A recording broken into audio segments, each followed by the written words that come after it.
connected. And if you're new with us today, I'm sure I'm not the first to say, welcome to Lifespring. We're so glad to have you here, because for us, church is so much more than just a Sunday service. We believe God has each of you here for a reason, and that there's a place perfect for you right here at Lifespring. One of the best ways to get connected with us is this little white welcome card you'll find in a seat cover somewhere near you. If you would, at any time during the service, take about 30 seconds to fill one of these out. At the end of the service, bring it to the VIP table here in the back. Drop it in the basket and take one of these gift bags as our small way of saying thank you for being here. And that's all you have to do. You'll get a welcome email from me, Pastor Nate. Some of our other leaders will get in touch with you as well. Around here, family matters, and we're willing to reach yours whatever it takes. We want to grow God's family, strengthen yours, and connect you with others. And now my man Alex is going to tell you how. Thanks, Tony. God wants us to grow His family by inviting others into a relationship with Him. A great way to do that is Sunday, August 19th. Invite as many friends and teachers as you can, and the teachers that come are going to get free supplies. How cool is that?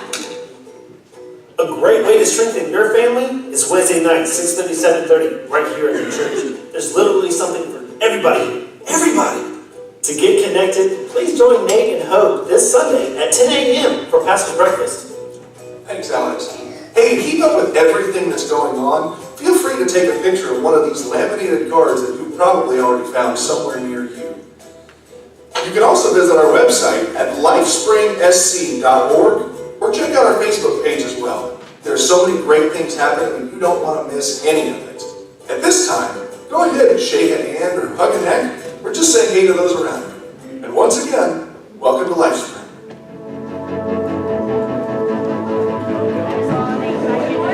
Pretty good, how are you?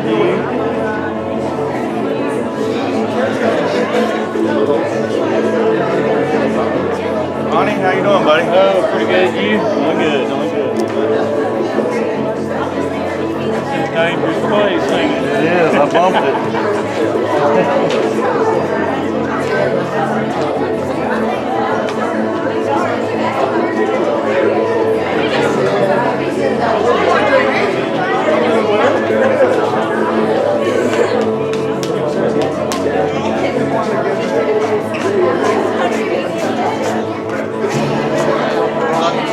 You get too big to be carried around like him. You're gonna start carrying vampires?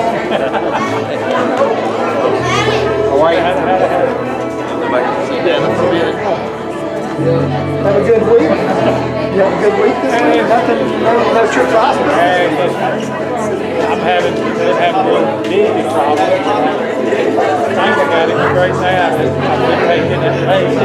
Haven't called me to get it. You know, I've been having really good doctor do some exercise. As you get older, fluid in your ears can come up. And he gave me round the bell, and it really helps. It makes it go away. Yeah, okay. I don't know. I may have to get back out. Check with the other doctor. I don't know.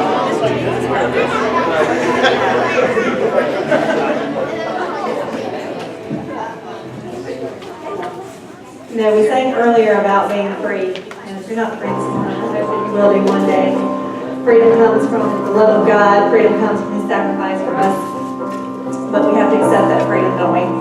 And not only are we free through the love of God and the love of Christ, it's also due to His amazing grace that we are able to stand here and just worship Him in a free country still, so far. You know, it's a grace like this is one that we don't know in our secular world, or even in our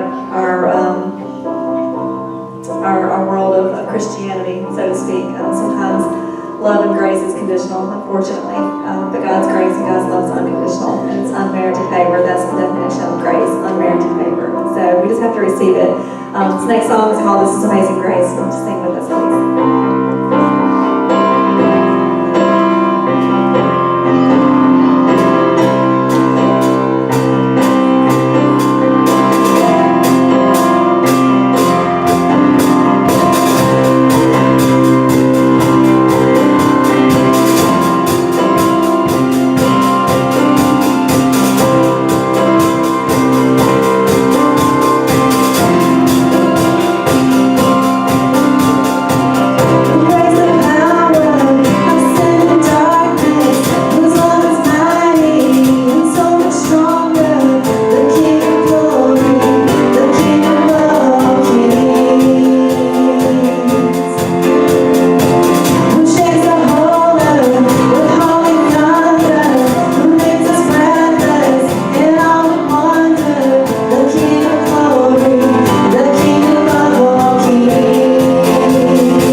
baskets at the end of your aisles. We're going to go ahead and take up our offering this morning. If you're unable to get today but still feel compelled to, you can always go online to our website at lifespring04152018A. You can also download a smartphone app, or you can set up automatic draft through your checking account. We're going to transition into a song called All My Hope Is in Jesus. It's one that I think we've all just kind of fallen in love with, or fallen in love with over the past few weeks. So we hope you guys can worship with us.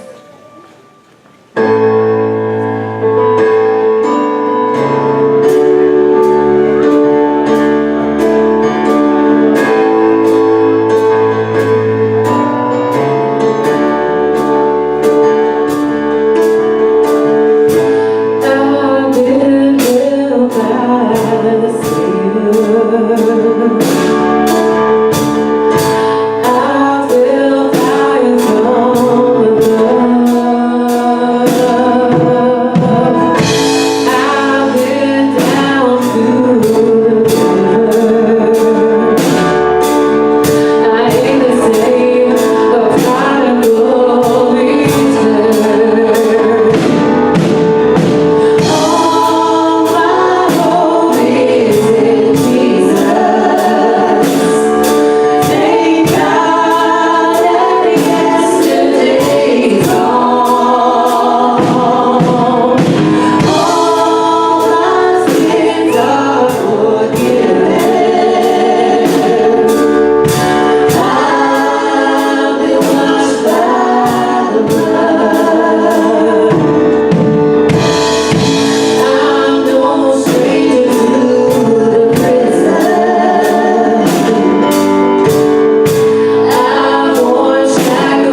this day. We just thank you that we have the opportunity to be here, Lord, that we are able to just worship you and just to be together as a body of believers. And Lord, I pray that you would just be with Pastor Nate as he brings the word today in our hearts and minds, Lord, just preparing us for what you have for us today. And we love you in Jesus' name. Amen.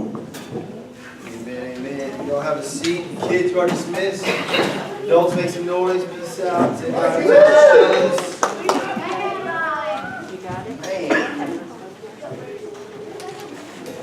So now look at someone around you, just go, golly, that's all good. That's all good. Somebody say it's all good. It's all good. Crowd ain't got nothing on our ladies up here, amen? Amen. Hey, I tell you what, if you are interested in learning more about our church, I want to let you know about this real quick. If this is your first time or if you've been here a while and want to get more involved, just check out what Lifespring is all about. Really want to personally invite anybody that wants to come to our pastor's breakfast. It's a really cool time. Hope, my wife, she's teaching a kids class today, and I would love to eat with you. This is our menu actually on the invite. They're just muffins and stuff like that. But you can come and get a cup of coffee. That is this Sunday at 10 a.m. So if you're able to come, it's a great way to get to know each other. It's a great way to let you know about our church and what God's doing here and how you can be a part of that. Because some awesome things are happening, good things are going on. Did everybody have a good Easter a couple weeks ago? How about spring break? Everybody have a good, other than teachers? You're pumped up. It's been a good time. Well, on that note, this morning, have you ever been called a goat? That's kind of a thing around here now. Anybody? All the time. Some of you didn't know what it means. You're like, yeah, I've been called a goat. The goat nowadays, just so we know, that we're on the same page here, the goat is not an insult. It doesn't mean you chew things up or do whatever goats do. I don't even know right now. But what that means is the greatest of all time. Man, the NBA playoffs just started. There's some debate. Is LeBron the greatest? Can he lead them to a championship? We're in college football country. If I were to ask y'all now to fight and debate over who's the greatest football player of all time, probably depends on if you're a Gamecock fan or Clemson, what that answer is. But we could all debate all that. But this series has been so awesome because we've been focusing starting last week and today in the next few weeks on there's no debate, there's no questioning what was the greatest commandment of all time. And that is to love God with everything we have. Amen? Amen. Well, we are looking at some really exciting, some very cool ways to do that. And as you saw in our announcements, and you'll see in this card around you, for sure, get those dates in your phone and your tablets and that kind of thing. But God is opening up doors. I cannot tell you everything today. We're still a couple weeks away from all the details of some more opportunities coming up. But let me just tell you, God is about to blow the roof off this place with all the love and the outpouring we're going to be able to do in our community. To get outside of these walls, to reach those around us. Right now, the biggest thing to be praying about, the biggest thing to be prepared to participate in, is that August 19th date that you saw on the screen. It won't be on that paper in front of you, but check out August 19th. We are having a friend day, where it's just a cool day to invite your friends.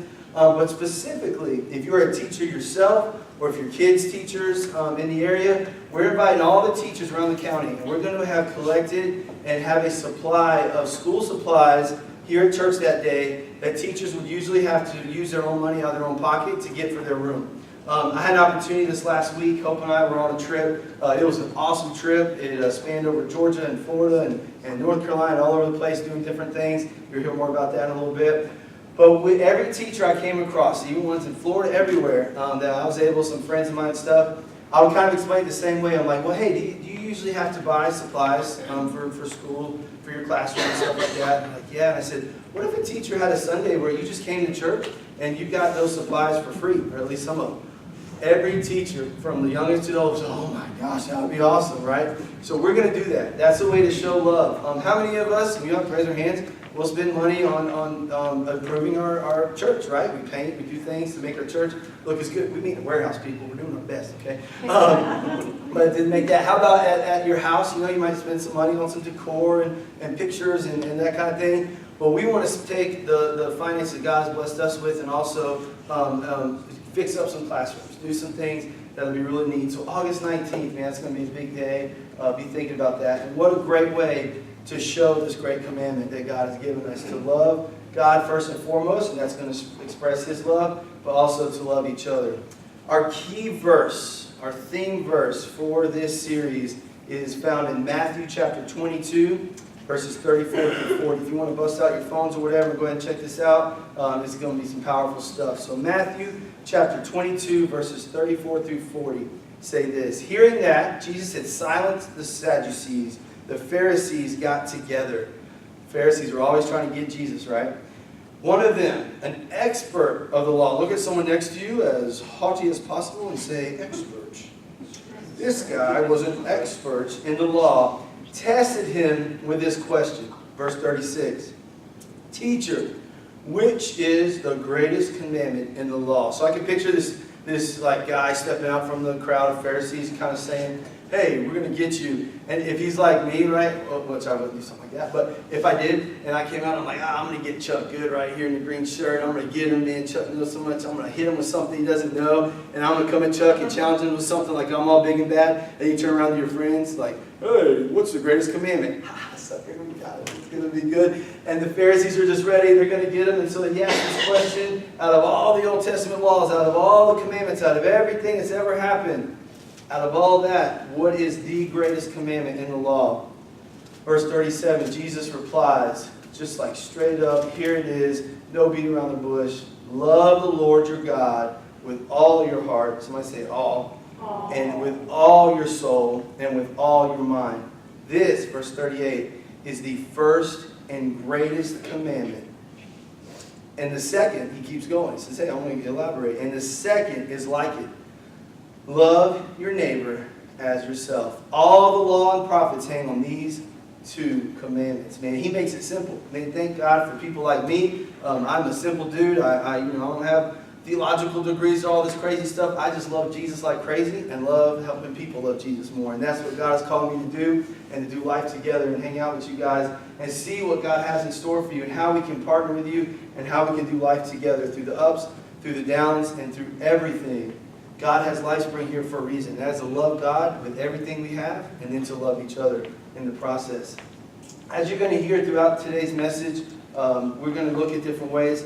But ultimately, it's impossible to say you love God. Again, we do this a lot in the Bible Belt. If I said, how many of you love God? 99% of people, especially around here, are going to say, yeah, I love God. Yeah, he's cool. I'm good with him. But we're going to look at what does it mean to truly love God and how to take that even further. The main point of today that Meg shared with you, and this is something that my prayer is that we would all leave understanding this, that we would not only understand it, but we would grasp the importance of it.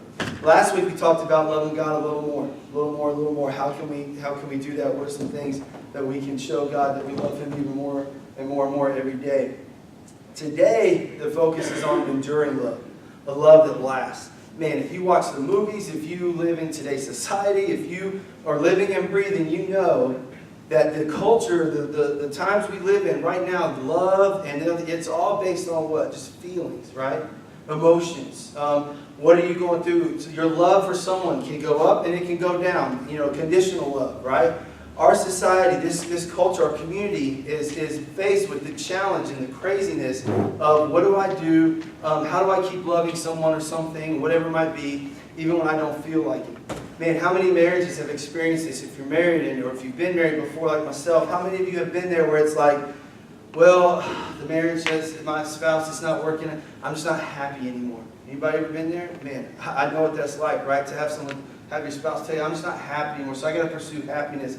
My love for you is based on these feelings and emotions. And things like this our emotions, our feelings, our society can take us one direction one day and a whole other direction another day. Amen? Man, you can look around and be like, my head is spinning, I don't even know what's up and what's down because this is changing and that is changing. Our times are changing. Change is a beautiful, great thing, but how do we embrace it? How do we handle it? Oh man, I'm so thankful for God's love and His scriptures, man. The one thing that stays constant is what? It's Jesus. It's God. He says, man, I'm the same yesterday, same today, and same tomorrow. What you see is what you get. It's the greatest thing that you could ever experience. Amen? Amen. So enduring love is so important this day and age because of all the fleeting emotions and all the conditional love around us. An enduring love, this is the main point that I hope everybody gets today, is an example to a dark and dying world. we're very positive around here, but we also keep it real. I'm not saying, oh, the doomsday and all this, but we live in some dark times. Let's just be real about that, right? You probably have people you work with. You probably have people you live with. You have people you do life with that are in dark places because they haven't experienced the light of Jesus. And God has called us to accept Him, to become a Christ follower, to love Him with every single thing, every fiber, every being inside of us, all our heart, all our mind, all our soul, everything we have, to love God so that then we can go and love others. Because here's the thing, a failing love, a love that does not endure, a love that does not last, a love that we've all experienced and maybe been hurt by before by someone or something, these things that can be taken away from us, that type of failing love, it takes away our light. If our love for people is conditional and it's not of God, then it can be taken away and that light can stop shining.